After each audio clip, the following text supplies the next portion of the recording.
Hey girl, hey, it's your birth bestie, Nurse Rini, and I am back with another Reddit story from our baby bumps.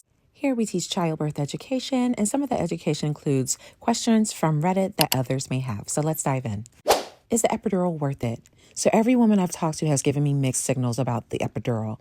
Either it did nothing and was extremely painful and gave them back problems, or it was a lifesaver for their birthing experience and they would 1000% recommend. So I guess I'm asking if the epidural is worth it in your guys' opinion. I know everyone has a different experience, but is it something that people actually recommend? Now let's look at some of the responses. Yep, loved it, 100% would recommend.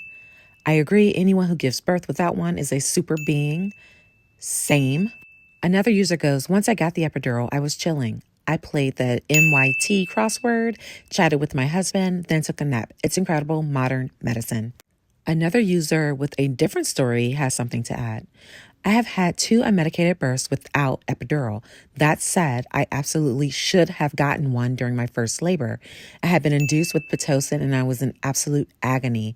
If your body is exhausted and you haven't slept in 2 days, get the epidural. It will give you some semblance of rest and peace.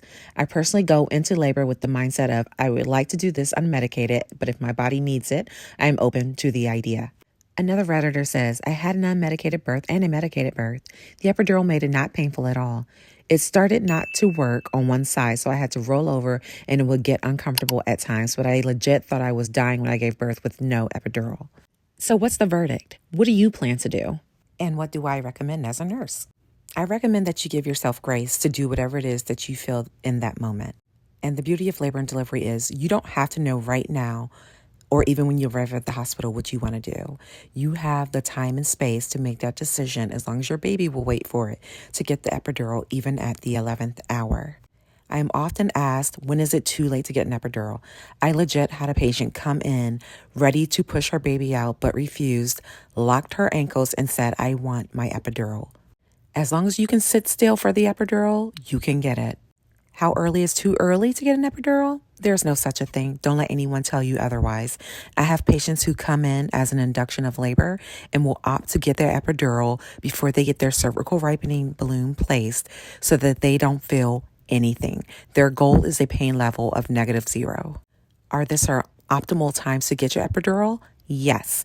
However, I'm not going to go into that here, but let me know in the comments if you plan to get an epidural or not, if you feel pressured not to get one, because I know there's a whole movement about unmedicated birthing, or do you not care what the people are saying and you plan to get an epidural anyway?